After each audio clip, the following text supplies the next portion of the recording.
Hello दोस्तों, कैसे आप सभी लोग। मैं शुभम चौधरी आप सभी का एसकेसी डिफेंस एकेडमी के यूट्यूब चैनल पे स्वागत करता हूं। मैं लेके आ गया हूं आज आपके लिए इकोनॉमिक्स की एक नई क्लास। दोस्तों, हम हमारे चैनल के ऊपर इकोनॉमिक्स जो दिल्ली पुलिस वालों के लिए स्पेशली बैच चलाया है हमने इकोनॉमिक्स के लिए, उसकी 2 क्लासेज हम कंप्लीट करवा चुके हैं। उनका लिंक आपको डिस्क्रिप्शन बॉक्स में मिल जाएगा। आई होप आपने उन दोनों क्लासेज को देख लिया होगा। और आज हमारी इकोनॉमिक्स की 3rd क्लास रहेगी। दोस्तों, इकोनॉमिक्स बहुत ही इंपॉर्टेंट पार्ट है, और अगर आप चैनल पे नए हैं तो चैनल को सब्सक्राइब कीजिए और बेल आइकन को ऑल पे प्रेस करके रखिए, ताकि आपके पास आने वाली क्लासेस का नोटिफिकेशन सबसे पहले पहुंच सके। और अगर आपको क्लास पसंद आ रही है तो और कंटेंट पसंद आ रहा है तो अपने सभी दोस्तों के साथ क्लास को शेयर कर दीजिए। तो दोस्तों, कल हम लोगों ने कहां तक कर लिया था, सभी लोग कमेंट करके बताएंगे। तो दोस्तों, कल हम लोगों ने राष्ट्रीय आय के बारे में डिस्कस किया था थोड़ा सा, कि राष्ट्रीय आय क्या होती है। किसके बारे में डिस्कस किया था दोस्तों? राष्ट्रीय आय, नेशनल इनकम, नेशनल इनकम के बारे में डिस्कस किया था। अभी बात कर लेते हैं दोस्तों कि नेशनल जो आय है, इनकम है या राष्ट्रीय आय है, वहां से आपके एग्जाम में कौन कौन से क्वेश्चन बनते हैं। तो दोस्तों, बात करते हैं कि राष्ट्रीय आय किन कारणों पे निर्भर करती है। हम किन जो कारक है हमारे, कौन से फैक्टर हैं जिनसे हम राष्ट्रीय आय की कैलकुलेशन करते हैं, गणना करते हैं, उनमें कौन कौन से कारण हैं। तो दोस्तों, 5 मुख्य फैक्टर काम करते हैं राष्ट्रीय आय, नेशनल इनकम की गणना करने के लिए। दोस्तों, उनमें सबसे पहला हम लोग पढ़ेंगे जीडीपी। क्या पढ़ेंगे दोस्तों? सबसे पहले हम डिस्कस करेंगे जीडीपी के बारे में। उसके बाद हम लोग डिस्कस करेंगे एनडीपी के बारे में। किसके बारे में दोस्तों? एनडीपी। थर्ड पे हम बात करेंगे दोस्तों जीएनपी की। किसकी बात करेंगे दोस्तों? जीएनपी की। उसके बाद दोस्तों हम 4th नंबर पे बात करेंगे एनएनपी की। किसकी? एनएनपी की। और दोस्तों, 5th लास्ट हम बात करेंगे पीसीआई। अभी बात कर लेते हैं दोस्तों, छोटे छोटी जो फुल फॉर्म्स है इनकी, वो मैं आपको यहीं पे साथ साथ बताता चलता हूं। दोस्तों, जो जीडीपी है इसकी फुल फॉर्म होती है gross domestic gross domestic product. Gross domestic product. जो दोस्तों इनकी डिटेल्स है वो हम लोग आगे पढ़ेंगे। अभी केवल यहाँ पे फुल फॉर्म देखेंगे। एनडीपी की फुल फॉर्म होती है दोस्तों national domestic national domestic product. National domestic product की इसकी फुल फॉर्म हो गई दोस्तों एनडीपी की। नेक्स्ट बात आती है जीएनपी। दोस्तों, यहाँ पे नेशनल नहीं लिखेंगे, आप लिखेंगे नेट। क्या लिखेंगे दोस्तों? Net. Net domestic product. NDP की फुल फॉर्म क्या होती है दोस्तों? Net domestic product. अभी बात करते हैं जीएनपी। तो जीएनपी की दोस्तों फुल फॉर्म होती है gross national gross national product. Gross national product. अभी बात करते हैं एनएनपी। तो एनएनपी होता है आपका net national net national product. Net national product किसकी फुल फॉर्म होती है दोस्तों? एनएनपी की होती है। नेक्स्ट बात करते हैं हम दोस्तों पीसीआई की फुल फॉर्म क्या होती है। तो दोस्तों, पीसीआई की फुल फॉर्म होती है per capita per capita income. Sorry, per capita income इसकी क्या होती है दोस्तों? फुल फॉर्म होती है। दोस्तों, जो आपकी राष्ट्रीय आय है, नेशनल इनकम है, वो 5 पॉइंट पे डिपेंड करती है। पहला पॉइंट है आपका जीडीपी, जिसकी फुल फॉर्म होती है gross domestic product. Second point है आपका एनडीपी, जिसकी फुल फॉर्म होती है net domestic product. Third point है दोस्तों आपका जीएनपी। जीएनपी की फुल फॉर्म होती है दोस्तों ग्रोस नेशनल प्रोडक्ट। नेक्स्ट हम लोगों ने पढ़ा था एनएनपी। एनएनपी की फुल फॉर्म होती है दोस्तों national net national product. 5th number पे हमने पढ़ा पीसीआई। पीसीआई की फुल फॉर्म क्या होती है दोस्तों? Per capita income. ये इनकी फुल फॉर्म्स है दोस्तों, आप सभी इनको नोट डाउन कर लीजिए या इनका स्क्रीनशॉट ले लीजिए। ये डायरेक्ट आपके एग्जाम में पूछ ली जाती है कि इसका फुल फॉर्म क्या होता है। ये आपके एग्जाम में डायरेक्ट पूछी जाती है दोस्तों। अभी नेक्स्ट दोस्तों हम बात करेंगे सबसे पहले जीडीपी। कि हम लोगों ने इनका बारे में जान तो लिया, लेकिन जीडीपी किस प्रकार निर्भर करती है, जीडीपी की कैलकुलेशन किस प्रकार होती है, उन सभी कारणों के बारे में जानेंगे। तो सबसे पहले आप लिखेंगे जीडीपी। क्या लिखेंगे दोस्तों? जीडीपी। जीडीपी क्या होती है? तो दोस्तों, सबसे पहले तो मैंने आपको इसकी फुल फॉर्म बताई थी। फुल फॉर्म क्या होती है? Gross domestic gross domestic product. Gross domestic product. Hindi में बात कर लें तो दोस्तों सकल घरेलू सकल घरेलू उत्पाद इसकी क्या हो जाएगी दोस्तों, फुल फॉर्म हो जाएगी। अभी दोस्तों बात करते हैं कि आपके जो उत्पाद है वो कितने प्रकार के हो सकते हैं। तो दोस्तों जो आपके उत्पाद है वो या तो कोई वस्तु हो सकती है या क्या हो सकती है, आपकी सेवा। जैसे मैं पढ़ा रहा हूं, ये भी क्या है, एक सेवा है। कोई ऑटो रिक्शा वाला रिक्शा चला रहा है, वो सेवा है। कोई बस संचालक है, वो भी सेवा है। एक डॉक्टर है, वो काम कर रहा है, तो वो भी क्या है, सेवा। तो इस प्रकार से उत्पाद दो प्रकार के हो सकते हैं, वस्तु और सेवा। घरेलू की बात करें तो यहां पे हो सकता है देश के अंदर, देश की सीमा के अंदर। घरेलू से क्या मीनिंग है यहाँ पे, देश की सीमा के अंदर। किसका अर्थ है दोस्तों, घरेलू का। हम लोगों ने देखा दोस्तों, उत्पाद का अर्थ है वस्तु या सेवा। जो घरेलू है उसका अर्थ क्या है दोस्तों, देश की सीमा के अंदर। और दोस्तों नेक्स्ट हम दोस्तों बात करते हैं सकल का अर्थ क्या होता है। तो दोस्तों सकल का अर्थ होता है कुल मौद्रिक मूल्य। क्या होता है दोस्तों, कुल मौद्रिक मूल्य, कि कुल कितना मूल्य हमें प्राप्त हुआ। सकल का मतलब होता है दोस्तों कितना हमें प्राप्त मिला, हमें कितना मिला, टैक्स वगैरह काट के हमें कितना मिला, वो होता है कुल मौद्रिक मूल्य। तो दोस्तों बात करें अगर जीडीपी की, तो जीडीपी का हम बोल सकते हैं, डेफिनेशन हम इस प्रकार बोल सकते हैं कि देश की सीमा के अंदर, देश की सीमा के अंदर निर्मित निर्मित या उत्पादित, निर्मित या उत्पादित अंतिम अंतिम वस्तु या अंतिम वस्तु या सेवा का कुल मौद्रिक मूल्य। क्या बोल सकते हैं दोस्तों, कुल मौद्रिक मूल्य क्या होता है दोस्तों, जीडीपी कहलाता है। हम लोगों ने क्या पढ़ा दोस्तों, जीडीपी क्या है, देश की सीमा के अंदर निर्मित या उत्पादित अंतिम वस्तु या सेवा का कुल मौद्रिक मूल्य क्या होता है दोस्तों, जीडीपी होता है। अभी बात आती है दोस्तों, जो आपकी जीडीपी है, क्या है दोस्तों, जीडीपी है, वो किन किन फैक्टर्स पे निर्भर करती है और ये कितने प्रकार की होती है। तो दोस्तों जो आपकी जीडीपी है वो दो प्रकार की होती है। कितने प्रकार की होती है दोस्तों, दो प्रकार की। फर्स्ट आती है आपकी नॉमिनल जीडीपी। कौन सी जीडीपी दोस्तों, नॉमिनल जीडीपी। सेकेंड आती है आपकी रियल जीडीपी। कौन सी आती है दोस्तों, रियल जीडीपी। जो दोस्तों नॉमिनल जीडीपी है उसे हम बोलते हैं नाम मात्र की जीडीपी, नाम मात्र की जीडीपी। अभी बात करते हैं दोस्तों रियल जीडीपी कौन सी होती है। तो इसको हिंदी में बोलते हैं वास्तविक जीडीपी। क्या बोला जाता है दोस्तों, वास्तविक जीडीपी। हम लोगों ने क्या पढ़ा दोस्तों, जीडीपी दो प्रकार की, एक नॉमिनल जीडीपी, नाम मात्र की जीडीपी जिसे कहा जाता है, एक हम लोगों ने पढ़ा रियल जीडीपी या वास्तविक जीडीपी। अभी बात करते हैं दोस्तों नेक्स्ट कि जो आपकी नॉमिनल जीडीपी है और जो आपकी रियल जीडीपी है उसके अंदर क्या अंतर है। इसके अंदर अंदर देखेंगे दोस्तों हम, आपकी जो नॉमिनल और रियल जीडीपी है उसके अंदर क्या अंतर है। तो देखिए दोस्तों हम लोगों ने क्या पढ़ा, जीडीपी दो प्रकार की, एक पढ़ी हम लोगों ने नॉमिनल, एक पढ़ी हम लोगों ने रियल। रियल जो नॉमिनल है उससे बोला जाता है नाम मात्र की जीडीपी, इसे बोला जाता है वास्तविक जीडीपी। क्या बोलते हैं दोस्तों, वास्तविक जीडीपी हम इसको बोलते हैं। अभी बात करते हैं जो दोस्तों आपकी नॉमिनल जीडीपी है वो क्या होती है। तो दोस्तों अगर कोई वस्तु है और उसकी हमें जीडीपी निकालनी है तो हम उसकी क्या करते हैं दोस्तों, यदि किसी वस्तु के मूल्य की गणना वर्तमान मूल्य पे की जाए, किस पे की जाए दोस्तों, वर्तमान मूल्य पर की जाए, वर्तमान मूल्य पर की जाए। दोस्तों आप सभी को पता होगा कि जो नॉमिनल जीडीपी है वो क्या है, यदि किसी वस्तु के मूल्य की गणना वर्तमान मूल्य पर की जाए।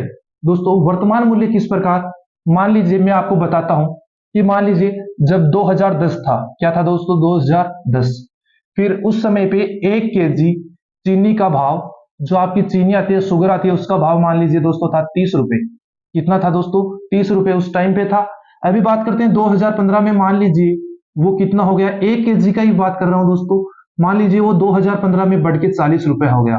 कितना हो गया दोस्तों, 2015 में 40 रुपए हो गया।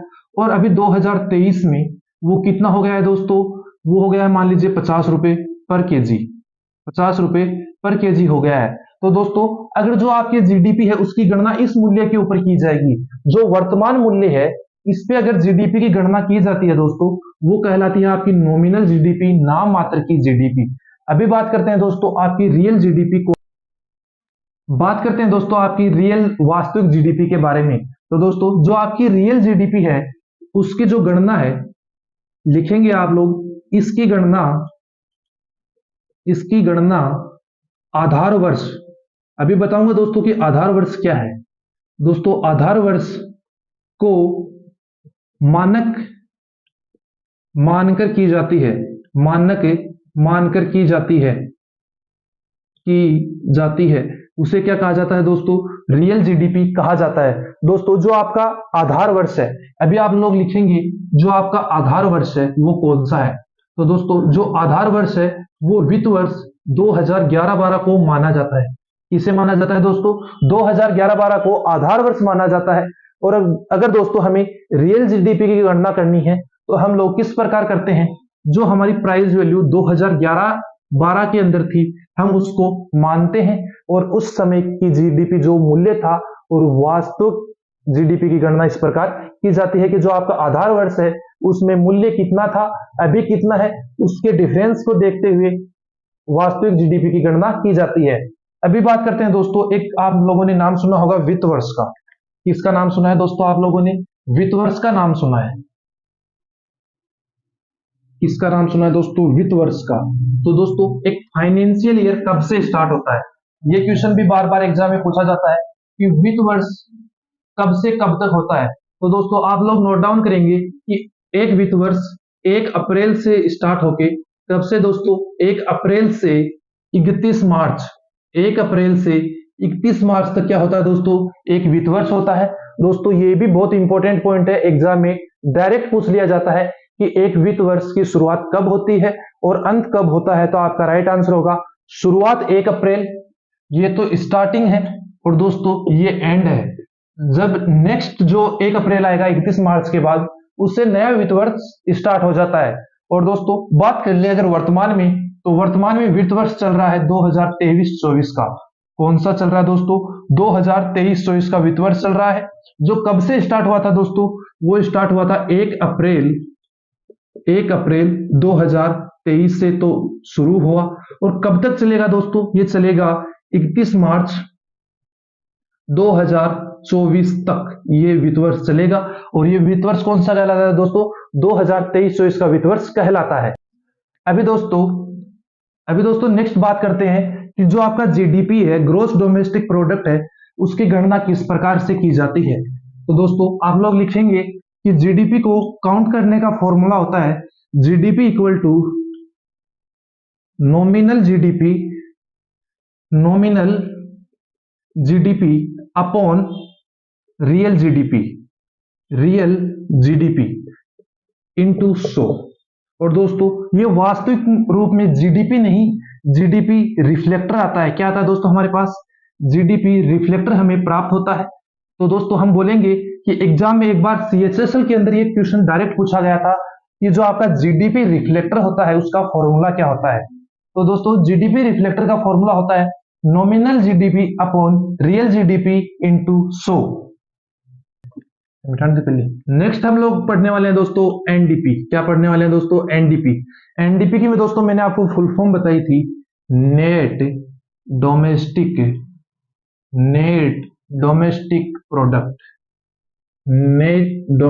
प्रोडक्ट।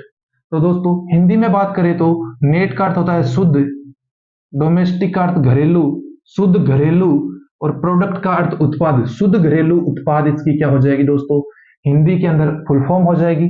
अभी बात कर लेते हैं दोस्तों उत्पाद कितने प्रकार के। तो दोस्तों उत्पाद फिर से 2 प्रकार के, एक तो होगा वस्तु का, एक होगा हमारी सेवा का। 2 टाइप में हमने उत्पाद को बांट रखा है, एक वस्तु, सेकंड सेवा। नेक्स्ट बात करते हैं घरेलू। तो दोस्तों घरेलू क्या होता है, हमने पढ़ा देश की सीमा के अंदर, देश की सीमा के अंदर। अभी बात कर लेते हैं शुद्ध। तो शुद्ध का मीनिंग है दोस्तों कि जो आपका मूल्य है उसके अंदर कितनी कमी हुई है, मूल्य में कमी, या इसको हम बोल सकते हैं मूल्यह्रास। क्या बोलते हैं दोस्तों, हम इसको मूल्यह्रास बोलते हैं या कमी बोलते हैं, बोल सकते हैं। नेक्स्ट बात करते हैं, जो आपकी एनडीपी है, इसको कैलकुलेट करने का फॉर्मूला क्या होता है। तो सभी लोग लिखेंगे NDP equal to GDP, GDP gross domestic product minus मूल्यह्रास। क्या लिखेंगे दोस्तों, NDP equal to GDP minus मूल्यह्रास। यह आपका क्या हो जाएगा दोस्तों, फॉर्मूला हो जाएगा।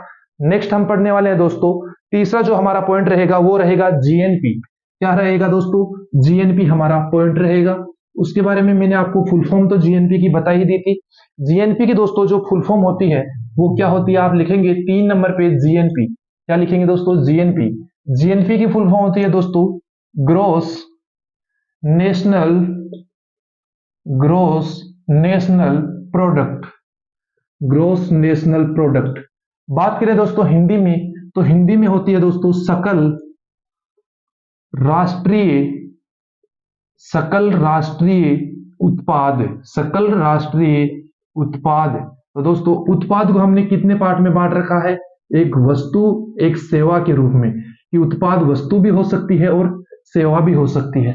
दोस्तों बात करें राष्ट्रीय, तो देश और विदेश दोनों, देश की सीमा के अंदर भी और देश की विदेश की सीमा में भी, इस दोनों का मतलब क्या हो जाएगा, राष्ट्रीय। बात करें सकल की, तो सकल का मीनिंग दोस्तों वही रहेगा कुल मौद्रिक मूल्य। क्या रहेगा दोस्तों, कुल मौद्रिक मूल्य, कुल मौद्रिक मूल्य। ठीक है चलो, अभी बात करते हैं दोस्तों, जो आपका जीएनपी है उसका फॉर्मूला क्या होता है। किसकी बात करेंगे दोस्तों, जीएनपी का फॉर्मूला। तो जीएनपी का जो फॉर्मूला होता है दोस्तों वो होता है आपकी जीडीपी। क्या होती है दोस्तों, जीडीपी प्लस आपकी विदेशी आय। क्या होती है दोस्तों, विदेशी आय। दोस्तों मैं आपको बताता हूं कि ये विदेशी आय कैसे कैलकुलेट होती है, क्योंकि ये भी एक अलग चीज आई है। और हमने यहाँ पे राष्ट्र का अर्थ पढ़ा कि देश और विदेश के अंदर की इनकम किस प्रकार से होती है।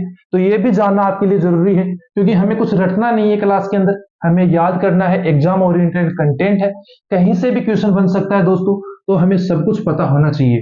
तो देखिए मान लीजिए दोस्तों ये कोई देश है, मान लीजिए ये अपना क्या है, भारत है। क्या है दोस्तों, भारत है। आप सभी को पता होगा कि कुछ लोग अब्रॉड में काम करते हैं, विदेश के अंदर इंडिया के जो लोग हैं, मान लीजिए ये एक कंट्री है जिसका नाम हम दे लेते हैं यूएई। क्या दे लेते हैं दोस्तों, यूएई नाम दे लेते हैं, संयुक्त अरब अमीरात। अभी बात करते हैं दोस्तों, कुछ लोग ऐसे हैं इंडिया के जो कहां पे गए हैं, यूएई के अंदर कमाने के लिए गए हैं। कुछ यूएई के भी तो लोग हैं जो इंडिया के अंदर कमाने आए हैं। तो दोस्तों जो इंडिया के लोग हैं वो अपनी जो इनकम होगी वो कहां पे लेके आएंगे, यूएई से लेके आएंगे इंडिया के अंदर। और जो इंडिया के अंदर यूएई के लोग काम कर रहे हैं वो अपनी जो इनकम है, उनको जो पैसा मिलेगा इंडिया से बिजनेस करके या और कोई काम करके, लेबर के अंदर काम करके, वो कहां पे लेके जाएंगे, वो यूएई के अंदर लेके जाएंगे। तो दोनों का जो डिफरेंस होता है, क्या करना है दोस्तों आपको, कि जो अपने इंडिया से जा रहा है, क्या दोस्तों इंडिया से जो लोग गए हुए हैं कमाने के लिए यूएई के अंदर, उनकी जो इनकम है उसको तो आपको प्लस करना है। और जो यूएई के लोग भारत में काम कर रहे हैं उनकी इनकम को आपको माइनस करना है। मान लीजिए दोस्तों जो भारत के लोग हैं वो यूएई के अंदर 500 रुपए कमा रहे हैं। कितने रुपए कमा रहे हैं दोस्तों, 500 रुपए कमा रहे हैं। और जो यूएई का आदमी है भारत के अंदर, वो कितना रुपया कमा रहा है दोस्तों, मान लीजिए वो 400 रुपया कमा रहा है। तो दोस्तों जो आपकी विदेशी आय निकल के आएगी वो कितनी निकल के आएगी दोस्तों, 100 रुपए की। कितनी दोस्तों, 100 रुपए की आपकी विदेशी आय निकल के आएगी। और दोस्तों ये कैसे निकल के आएगी, पॉजिटिव, क्योंकि भारत वाले जो यूएई के अंदर काम कर रहे हैं वो ज्यादा पैसा कमा रहे हैं।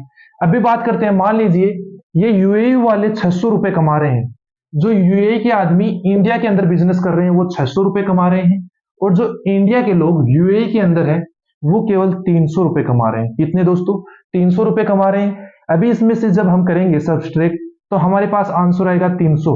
तो दोस्तों ये जो 300 है इसका इंडिया को क्या हुआ दोस्तों, लॉस हुआ, कि इंडिया से गया तो 600 लेकिन वापस कितना है दोस्तों, 300। तो जो ये अपने 300 है ये विदेशी आय, ये कैसी रहेगी दोस्तों, नेगेटिव। तो दोस्तों जो आपकी विदेशी आय है वो पॉजिटिव भी होती है, नेगेटिव भी होती है। वो डिपेंड करती है कि आपका जो आपके जो विदेशी लोग कमाने गए हैं विदेश के अंदर, और जो विदेश से हमारे पास आए हुए हैं इंडिया के अंदर कमाने लोग, वो कितना का डिफरेंस कर रहे हैं, कितनी ज्यादा उनको इनकम हो रही है। दोस्तों हम बात करते हैं एनएनपी के बारे में। नेक्स्ट किसके बारे में बात करेंगे दोस्तों? एनएनपी के बारे में, कि एनएनपी क्या होती है। हमने दोस्तों तीन जो आपके फैक्टर थे उनके बारे में जान लिया है। पहला हम लोगों ने देखा था जीडीपी, दूसरा हम लोगों ने देखा जीएनपी, थर्ड हम लोगों ने देखा एनएनपी। अभी फोर्थ जो अपना पॉइंट है वो हम बात करेंगे किसके बारे में दोस्तों? एनएनपी के बारे में। किसके बारे में दोस्तों? एनएनपी के बारे में, कि एनएनपी क्या होती है। तो दोस्तों जो एनएनपी है उसकी फुल फॉर्म होती है net national product. National product Hindi में बात करें तो शुद्ध, क्या लिखेंगे हिंदी में? शुद्ध राष्ट्रीय उत्पाद। शुद्ध राष्ट्रीय उत्पाद। उत्पाद को आप लोग फिर से दो पार्ट में डिवाइड करेंगे, एक सेवा, दूसरा आपका वस्तु। और जो आपकी राष्ट्रीय है इसको हम बोलेंगे विदेशी आय। विदेशी आय के राष्ट्रीय आय के बारे में मैंने आपको बता दिया था जीएनपी के अंदर। जो आपको मैंने जीएनपी पढ़ाई उसके अंदर बताया कि जो विदेश में हमारे लोग कमाने गए हैं और विदेश के जो लोग कमाने आए हैं उनका जो अंतर होता है वही क्या होता है दोस्तों? विदेशी आय होती है। शुद्ध के बारे में दोस्तों हमने जाना था कि शुद्ध का यहाँ पे अर्थ होता है मूल्यह्रास। क्या होता है दोस्तों? मूल्यह्रास। अभी बात करते हैं दोस्तों एनएनपी को जो कैलकुलेट करने का जो फॉर्मूला है वो किस प्रकार से है। तो दोस्तों जो एनएनपी को कैलकुलेट करने का फॉर्मूला है उसके अंदर सबसे पहले तो जीडीपी लिखा, क्या काउंट होती है? जीडीपी। उसके अंदर जो आपकी विदेशी आय है वो ऐड की जाती है कि आपने विदेशों से कितना कमाया। फिर आपकी जो दोस्तों मूल्यह्रास हुआ है, क्या हुआ है दोस्तों? आपका जो मूल्यह्रास हुआ है, क्या हुआ है दोस्तों? मूल्यह्रास हुआ है उसको माइनस कर दिया जाता है। तो आपका क्या कैलकुलेट होता है दोस्तों? एनएनपी। नेक्स्ट हम बात करते हैं दोस्तों एनएनपी को कैलकुलेट करने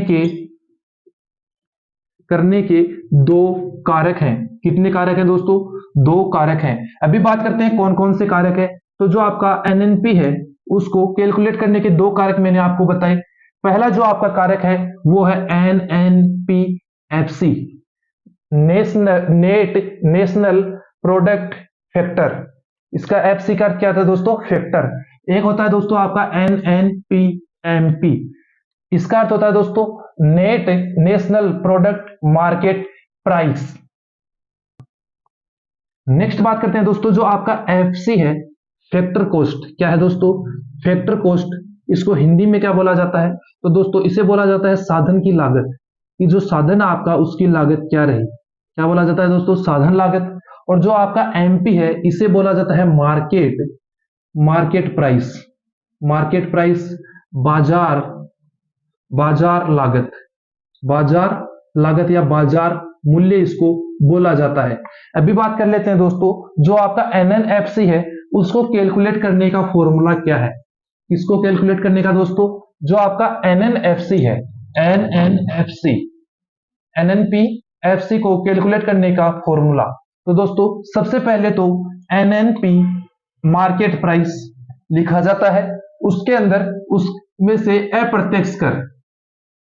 क्या दोस्तों? अप्रत्यक्ष कर। क्योंकि दोस्तों जो भी वस्तुएं बनती है मार्केट के अंदर और कंपनी से बन के आती है तो उस पर कुछ ना कुछ टैक्स लग जाता है। जैसे सर्विस टैक्स हो गया। क्या लग जाता है दोस्तों? सर्विस टैक्स हो जाता है, आपका जीएसटी हो जाता है, या और कोई गुड सर्विस टैक्स है वो लग जाते हैं, या उसकी जो साधन की लागत है क्या लग जाती है दोस्तों? साधन की लागत। वो सभी क्या है दोस्तों? अप्रत्यक्ष कर। वो इसमें से जो आपका बाजार लागत मूल्य है उसमें से घटा के दोस्तों अगर आपको कोई सब्सिडी मिलती है गवर्नमेंट की ओर से, क्या मिलती है दोस्तों? सब्सिडी। तो वो सब्सिडी इसके अंदर ऐड कर दी जाती है। क्या ऐड कर दी जाती है दोस्तों? सब्सिडी। तो आपका जो एनएनएफसी जो आपका साधन लागत मूल्य है उसको निकालने का फॉर्मूला आपका बनता है बाजार मूल्य माइनस अप्रत्यक्ष कर प्लस सब्सिडी। बात करते हैं आपका पांचवा पॉइंट। हम लोगों ने दोस्तों 4 पॉइंट के बारे में डिस्कस कर लिया। चारों पॉइंट आई होप आप सभी लोग समझ गए होंगे।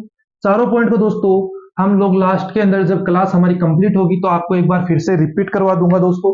अभी हम लोग दोस्तों पढ़ते हैं पांचवा पॉइंट अपना पीसीआई, क्या पढ़ते हैं दोस्तों? पीसीआई। तो पीसीआई की दोस्तों मैंने आपको फुल फॉर्म बताई थी, per capita, per capita income, per capita income. और दोस्तों इसको हिंदी में बोलते हैं प्रति व्यक्ति आय। क्या बोलते हैं दोस्तों? प्रति व्यक्ति आय।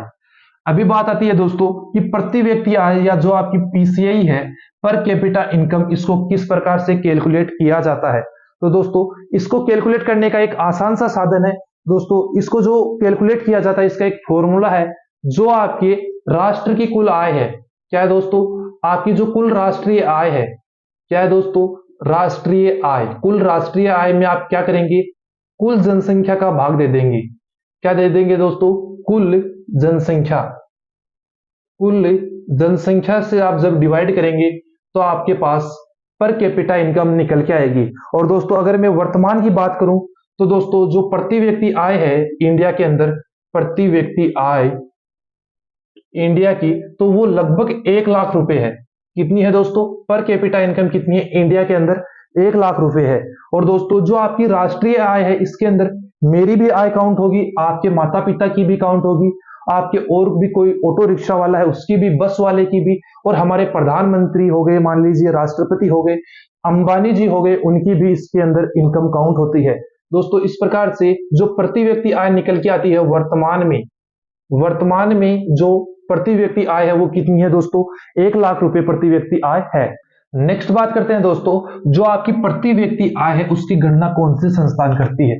किसकी बात करेंगे दोस्तों? कि ये भी एग्जाम में क्वेश्चन पूछता है कि प्रति व्यक्ति आय है उसकी गणना या राष्ट्रीय आय की गणना कौन करता है।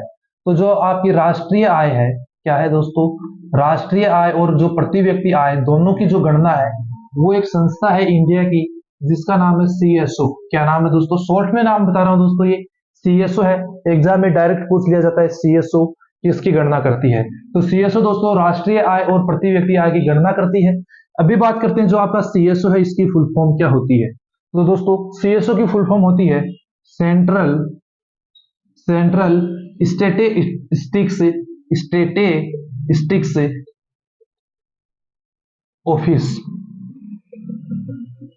और हिंदी में बात करें तो केंद्रीय केंद्रीय सांख्यिकी केंद्रीय सांख्यिकी कार्यालय, केंद्रीय सांख्यिकी कार्यालय।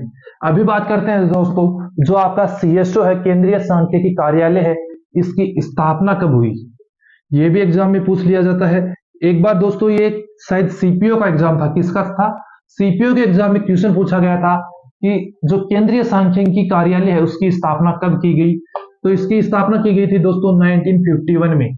कब की गई थी दोस्तों? 1951 में। अभी बात आती है इसका मुख्यालय, हेडक्वार्टर कहां पे है दोस्तों।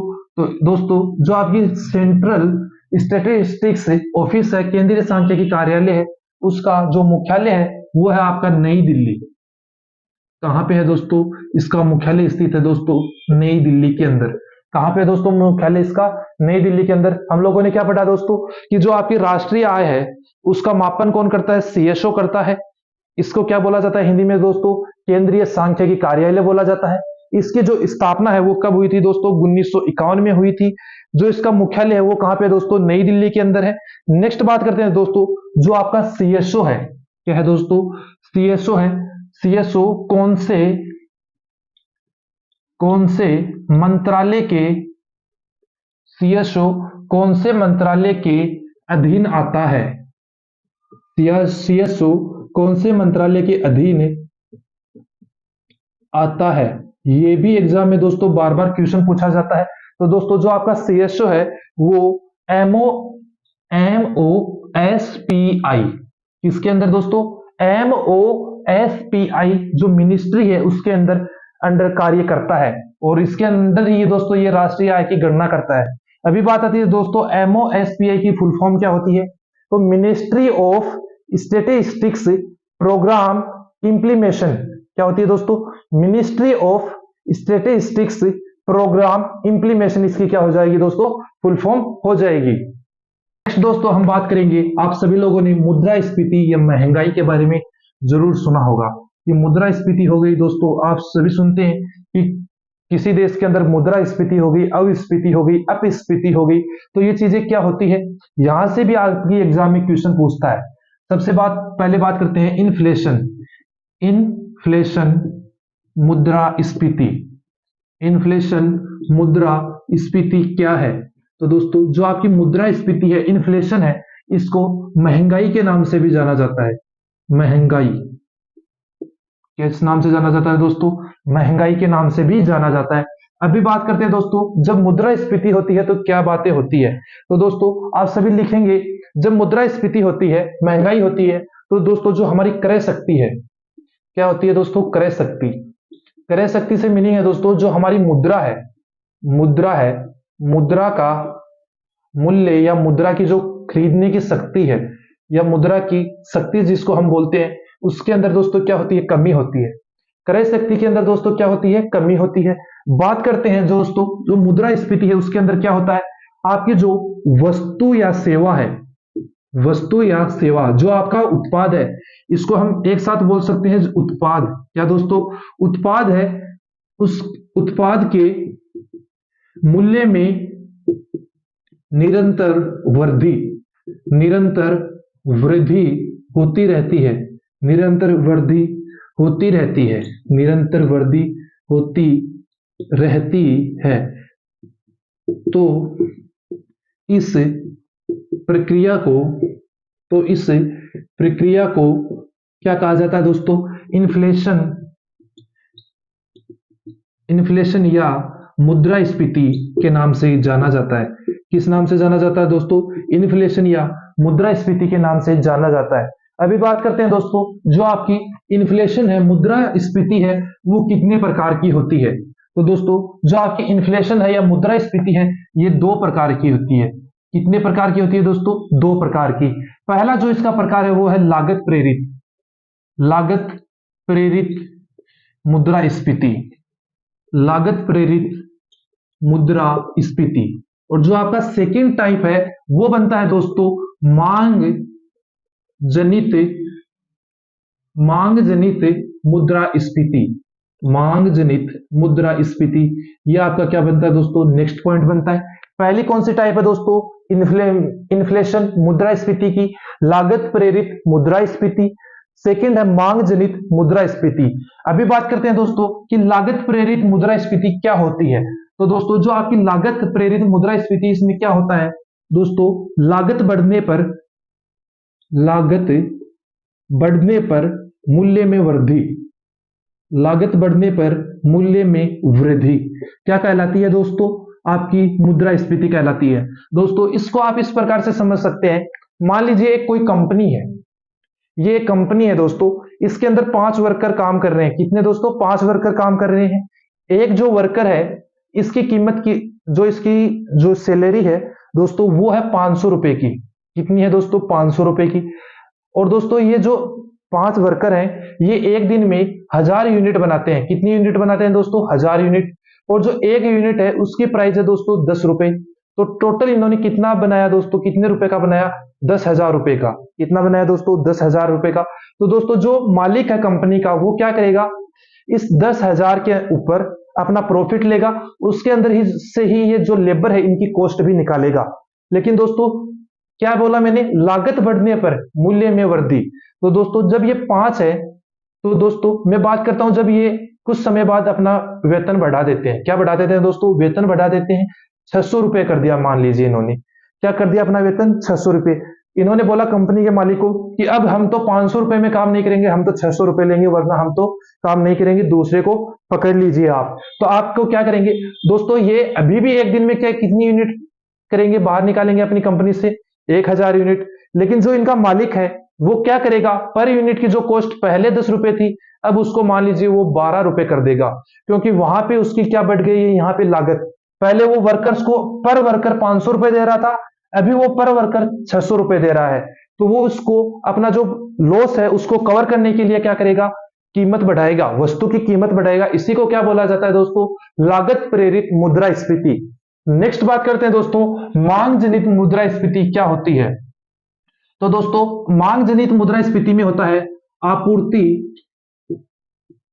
आपूर्ति या आपूर्ति कम आपूर्ति कम तथा आपूर्ति कम तथा मांग ज्यादा होने पर मांग ज्यादा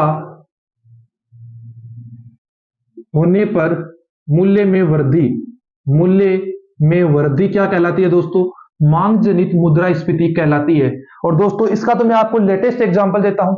आप लोगों ने टमाटर का जो भाव थे उनके बारे में जरूर सुना होगा। तो दोस्तों टमाटर के जो भाव थे वो लगभग 200 रुपए को छू गए थे और कहीं कहीं तो वो 300-400 रुपए भी चले गए थे। तो दोस्तों वो किस प्रकार से वो रुपए बढ़े, किसके कारण हुई दोस्तों? आपूर्ति कम और मांग ज्यादा। कि दोस्तों जो टमाटर थे वो कम हो गए, उसकी जो सप्लाई थी वो कम हो गई। क्या हो गई दोस्तों? सप्लाई कम हो गई और जो उसकी डिमांड थी वो ज्यादा हो गई, इसलिए उसके मूल्य में वृद्धि हो गई। तो हम उसको किस प्रकार की मूल्य वृद्धि के अंदर रखेंगे? मुद्रास्फीति के अंदर रखेंगे। हम उसको रखेंगे दोस्तों मांग जनित मुद्रास्फीति के कारण, अंदर हम उसको इंक्लूड करते हैं। और दोस्तों आप आई होप आप लोग मांग जनित मुद्रास्फीति का एग्जाम्पल भी समझ गए होंगे, और जो मैंने ये एग्जाम्पल आपको लागत प्रेरित मुद्रास्फीति का समझाया वो भी आप समझ गए होंगे। नेक्स्ट दोस्तों हम बात करेंगे अपस्फीति। क्या दोस्तों? अपस्फीति के बारे में बात करेंगे। तो दोस्तों जो आपकी अपस्फीति है वो क्या होती है? तो दोस्तों जो आपकी अपस्फीति है उसको बोला जाता है डिफ्लेशन। क्या बोला जाता है दोस्तों? डिफ्लेशन बोला जाता है। क्या बोला जाता है दोस्तों? डिफ्लेशन। और इसको हिंदी में बोलते हैं दोस्तों अपस्फीति। क्या बोलते हैं दोस्तों? अपस्फीति। तो दोस्तों जो स्फीति है उसका अर्थ होता है कमी। क्या होता है दोस्तों? कमी या मूल्य में कमी। इसको हम बोल सकते हैं मूल्य में कमी। कि दोस्तों एक तो हो गई महंगाई, एक हो जाती है मंदी या मूल्य में कमी हो जाती है। तो हम इसको क्या बोलते हैं दोस्तों? अपस्फीति बोलते हैं। अभी बात करते हैं दोस्तों अपस्फीति में क्या होता है। दोस्तों हमने पढ़ा था कि जो इन्फ्लेशन है, अब मुद्रास्फीति है, उसके अंदर क्या होता है दोस्तों? जो आपकी क्रय शक्ति है वो कम हो जाती है। क्या हो जाती है दोस्तों? क्रय शक्ति कम हो जाती है। किसके अंदर दोस्तों? मुद्रास्फीति के अंदर। लेकिन जो आपकी अपस्फीति है इसके अंदर आपकी क्रय शक्ति तो बढ़ जाएगी दोस्तों। क्या बढ़ेगी दोस्तों? क्रय शक्ति। क्रय शक्ति बढ़ने का मतलब है दोस्तों जो आपकी मुद्रा है, मुद्रा का मूल्य क्या होगा दोस्तों? इंक्रीज होगा। और दोस्तों जो आपकी खरीदने जो वस्तु है, वस्तु व सेवा के मांग के मूल्य में लगातार कमी होती रहेगी। लगातार कमी होना क्या कहलाता है दोस्तों? अपस्फीति कहलाता है। वस्तु व सेवा के मूल्य में लगातार कमी होना क्या कहलाता है दोस्तों? अपस्फीति कहलाता है। और वस्तु व सेवा के मूल्य में लगातार वृद्धि क्या कहलाता था दोस्तों? मुद्रास्फीति कहलाता था। तो दोस्तों इसमें क्रय शक्ति बढ़ती है, मुद्रा का मूल्य बढ़ता है। मान लीजिए दोस्तों हम इसको किस प्रकार से समझ सकते हैं? इसको इस प्रकार से समझ सकते हैं, मान लीजिए एक पेन है, वो 2010 के अंदर एक पेन का मूल्य कितना था दोस्तों? 50 रुपए था। कितना दोस्तों? 50 रुपए था। अभी जो दोस्तों 2000 मान लीजिए 15 थी, उसके अंदर उसी एक पेन का मूल्य 40 रुपए हो गया। कितना हो गया दोस्तों? 40 रुपए। और मान लीजिए दोस्तों 2020 के अंदर उस एक पेन का मूल्य लगभग 30 रुपए हो गया। और दोस्तों जो 2023 वर्तमान में वो एक पेन आपको कितने रुपए में मिल रहा है? मान लीजिए दोस्तों 10 रुपए में मिल रहा है। कितने रुपए में मिल रहा है दोस्तों? 10 रुपए में। तो दोस्तों 2010 में कितने का था? 50 रुपए का। 2015 में 40 रुपए का हो गया, 2020 में मान लीजिए 30 का हो गया, 2023 में 10 का हो गया। दोस्तों क्वांटिटी तो वही है, एक पेन ही है, और जो आपका प्राइस है वो लगातार क्या हो रहा है दोस्तों? कम हो रहा है। तो इसी को क्या बोला जाता है दोस्तों? अपस्फीति बोला जाता है। और दोस्तों मान लीजिए ये मूल्य कम हुआ है तो किस प्रकार हुआ है दोस्तों? मान लीजिए जो आपका करेंसी है उसकी वैल्यू क्या बढ़ गई दोस्तों? आपके क्रय करने की जो शक्ति है, मुद्रा का जो मूल्य है वो इंक्रीज हो गया है।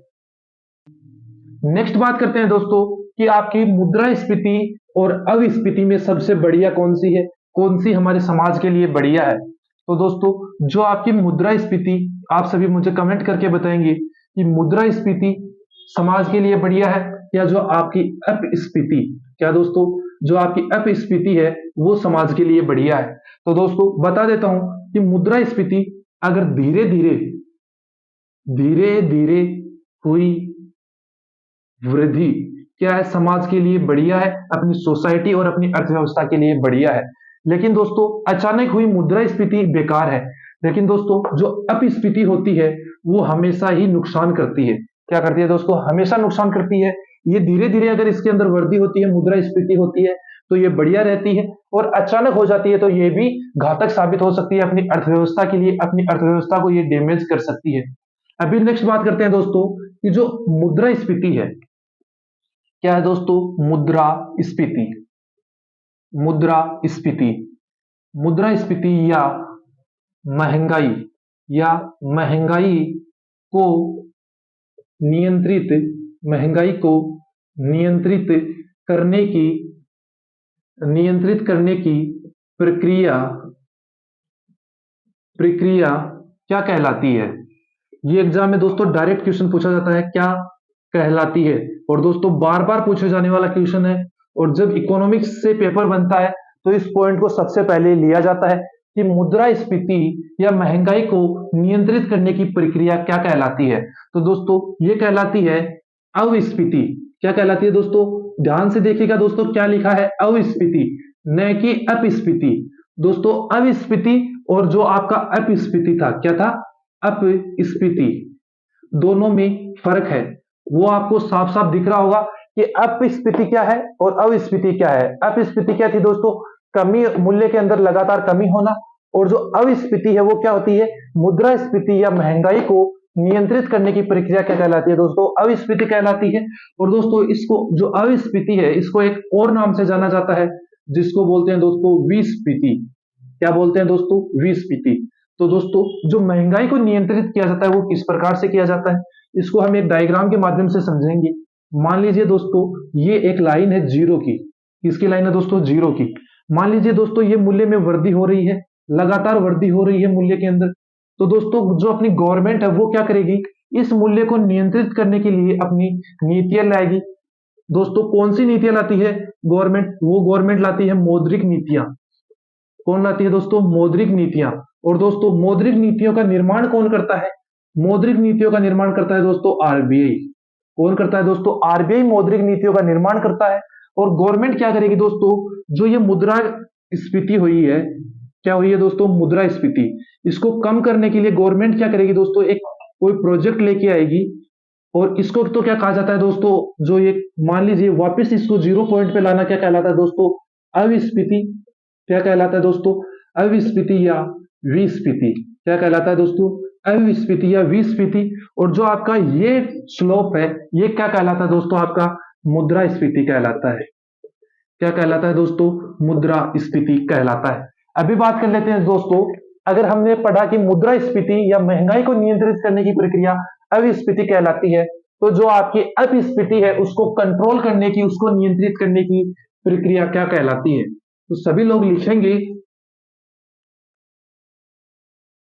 अपस्फीति। अपस्फीति को नियंत्रित अपस्फीति को नियंत्रित करने की प्रक्रिया क्या कहलाती है? क्या कहलाती है? तो आपका राइट आंसर होगा दोस्तों मुद्रा संस्फीति। क्या कहलाती है दोस्तों? मुद्रा संस्फीति। दोस्तों जो इसके इकोनॉमिक्स के नाम है उनको आपको ध्यान से पढ़ना है, नामों के अंदर कंफ्यूज नहीं होना है। मुद्रास्फीति अलग है, मुद्रा संस्फीति अलग है। अभी बात कर लेते हैं दोस्तों मुद्रा संस्फीति को एक डायग्राम से समझते हैं। मान लीजिए ये जीरो पॉइंट है और मूल्य के अंदर लगातार कमी हो रही है। क्या हो रही है दोस्तों? मूल्य के अंदर लगातार कमी हो रही है। तो गवर्नमेंट क्या करेगी दोस्तों? जो ये स्लोप है ये आपका क्या कहलाएगा दोस्तों? ये कहलाएगा आपका अपस्फीति। क्या कहलाएगा दोस्तों? अपस्फीति आपका ये स्लोप कहलाएगा। और दोस्तों गवर्नमेंट कुछ अपनी मौद्रिक नीतियां लेके आएगी जिससे इसको वापस से बढ़ाने की वो कोशिश करेगी। और गवर्नमेंट ऐसी नीतियां लाती है कि ये वापस से अपने उसी मूल बिंदु पे चली जाए जहां से ये स्टार्ट हुई थी। तो दोस्तों जो ये सरकार द्वारा लाई गई मौद्रिक नीतियां हैं, नियंत्रित करने की जो प्रक्रिया है वो क्या कहलाती है दोस्तों? ये वाला स्लोप कहलाएगा मुद्रा संस्फीति। क्या कहलाएगा दोस्तों? मुद्रा संस्फीति कहलाएगा। तो दोस्तों आप सभी लोगों ने समझ लिया होगा कि मुद्रा संस्फीति क्या है और अपस्फीति क्या है।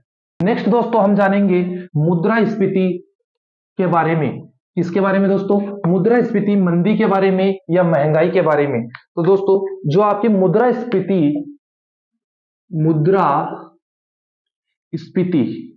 मुद्रास्फीति जनित मंदी मुद्रास्फीति जनित मंदी के बारे में जानेंगे।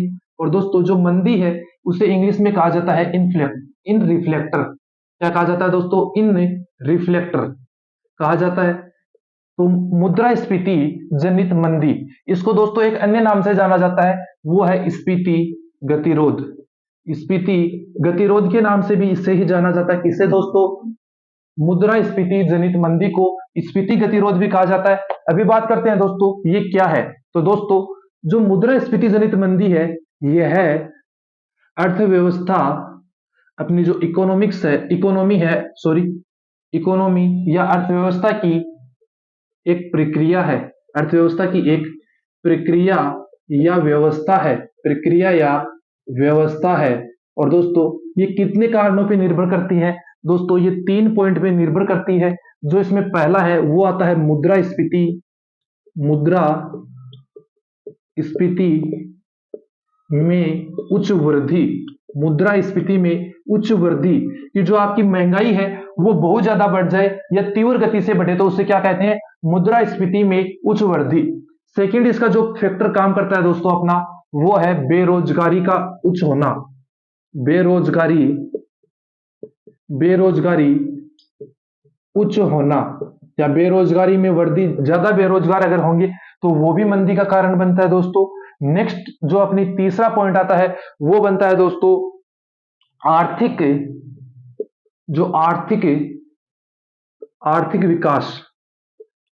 विकास का कम होना। तो दोस्तों जो ये तीनों कारण है कौन कौन से? मुद्रास्फीति में उच्च वृद्धि, बेरोजगारी उच्च होना, आर्थिक विकास का कम होना। किसके कारण है? मुद्रास्फीति जनित मंदी के ये तीनों क्या है दोस्तों? कारण है। अभी आपको बताता हूं कि मुद्रास्फीति जनित मंदी किस प्रकार से होती है। तो दोस्तों हम इसको इस प्रकार से समझेंगे। मान लीजिए कोई वस्तु है, क्या है दोस्तों? कोई वस्तु है और उसकी जो कीमतें हैं उसमें लगातार वृद्धि हो रही है। क्या हो रही है दोस्तों? लगातार वृद्धि हो रही है। और आप एक बेरोजगार आदमी हैं, क्या है दोस्तों? एक बेरोजगार आदमी है। तो आपके पास क्या नहीं होगा दोस्तों? अगर आप बेरोजगार हैं तो आपकी इनकम क्या होगी दोस्तों? इनकम आपकी बिल्कुल ही कम होगी। क्या होगी दोस्तों? आपकी जो इनकम है वो बिल्कुल कम होगी। आप किसी भी माध्यम से मान लीजिए कुछ कमा रहे हैं तो वो बहुत ही कम होगा। आपकी जो कीमत बढ़ी है उसके अनुपात में बहुत कम है। तो दोस्तों बात होगी इसकी। फिर बात करते हैं आर्थिक विकास का कम। तो जो ये दोनों फैक्टर है ये एक दूसरे पे डिपेंड करते हैं। जो अगर बेरोजगारी उच्च होगी तो आर्थिक विकास भी लोगों का कम होगा। और अगर दोस्तों दोनों हैं और साथ साथ में मुद्रास्फीति में उच्च वृद्धि हो रही है तो जो मंदी अपने पास आती है, अगर दोस्तों हमारे पास मूल्य ज्यादा हो गया, मान लीजिए आप टमाटर का ही भाव ले लीजिए। टमाटर से मैं आपको समझाता हूं। अगर मान लीजिए टमाटर के भाव 600 हो गए, कितने हो गए दोस्तों? 600 हो गए। तो मुद्रास्फीति में उच्च वृद्धि भी हो गई। अगर आप बेरोजगार है तो आपकी इनकम भी नहीं है, इनकम नहीं है तो आपका आर्थिक विकास नहीं हो रहा है, तो आप इसको खरीदेंगे नहीं। तो ये क्या आ गई दोस्तों? इसके अंदर क्या आ गई? कमी आ गई। और दोस्तों अभी एक और बात है, अगर मुद्रास्फीति जनित मंदी होती है तो इसमें मांग में कमी आती है। क्या आती है दोस्तों? मांग में कमी आती है। तो दोस्तों आज की क्लास में आज हम यहीं तक रखेंगे। और दोस्तों आज की क्लास आपको कैसी लगी कमेंट करके जरूर बताइएगा। और दोस्तों मैं बहुत मेहनत करके आपके लिए ये कंटेंट लेके आ रहा हूं, तो एक प्यारा सा कमेंट कर दीजिएगा कि आपको कंटेंट कैसा लगा। और जो भी दोस्त आपके किसी भी एग्जाम की तैयारी कर रहे हैं, स्पेशली तो ये क्लास दिल्ली पुलिस वालों के लिए चलाई जा रही है, लेकिन मैं गारंटी लेता हूं कि कोई भी ऐसी एग्जाम नहीं होगी जिसमें इकोनॉमिक्स इससे बाहर आ रही है जो मैं पढ़ा रहा हूं दोस्तों आपको। तो दोस्तों चैनल को सब्सक्राइब कीजिए अगर आप चैनल पे नए हैं, और चैनल को अपने सभी दोस्तों के साथ शेयर कर दीजिए, क्योंकि हम बहुत ही मेहनत के साथ आपके लिए एक एग्जाम ओरिएंटेड कंटेंट लेके आते हैं। और दोस्तों जल्द ही हम जब दिल्ली पुलिस वालों का एग्जाम हो जाएगा तो आपके लिए एसएससी जीडी का सेपरेट बैच लेके आने वाले हैं। उसका जो वीडियो है वो आपको अभय सर के द्वारा जल्दी बता दिया जाएगा कि एसएससी जीडी की वैकेंसीज किस प्रकार से आई है, वो भी आपको जल्दी मिल जाएगा। तो उस वीडियो को भी आप देख लीजिएगा। जिन लोगों का दिल्ली पुलिस में मान लीजिए पेपर हल्का रहता है, उनको ऐसा लगता है कि मेरा नहीं होगा, तो वो बैक टू बैक हमारे साथ एसएससी जीडी के बैच में जुड़ सकते हैं और हम बिल्कुल एसएससी जीडी के ओरिएंटेड कंटेंट ही आपको अवेलेबल करवाएंगे एसकेसी डिफेंस एकेडमी में। और दोस्तों पीडीएफ के लिए आप हमारे टेलीग्राम चैनल एसकेसी डिफेंस एकेडमी को ज्वाइन कर लीजिएगा, उसका लिंक आपको डिस्क्रिप्शन बॉक्स में दिया गया है। तो दोस्तों मिलते हैं अगली क्लास में इकोनॉमिक्स के एक नए बेहतरीन अंदाज में, तब तक के लिए जय हिंद जय भारत।